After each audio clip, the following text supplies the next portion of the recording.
The gun control debate is certainly heating up after that deadly school shooting in Florida. Count on 2's investigator Libba Holland sat down with 2 lawmakers talking about gun control. It's a story you'll see only on 2.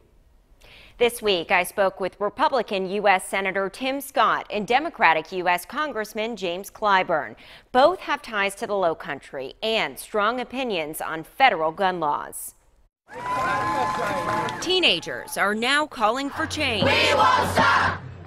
U.S. Representative James Clyburn says they remind him of an earlier era. What I see in these young people is what I saw in my fellow students back when we, in the 60s, when we were challenging a system.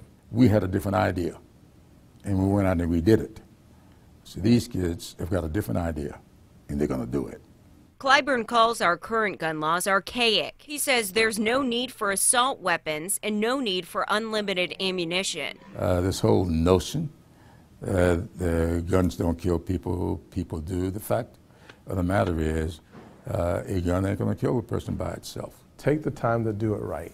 That's the message U.S. Senator Tim Scott says he received when visiting with the families of victims of the Parkland shooting. Focus on actually the parameters and the principles that undergird a good decision. For the South Carolina Republican, that means a list of topics to examine when it comes to mass shootings. First, understand who the shooters are, their mental stability, and the type of weapons they use.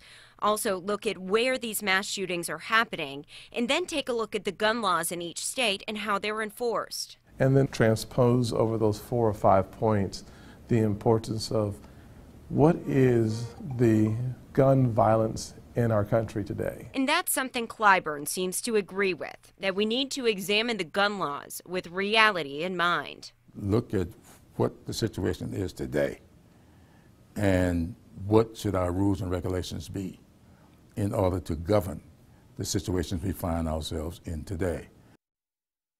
So you can find much more about this gun law debate on our website, counton2.com.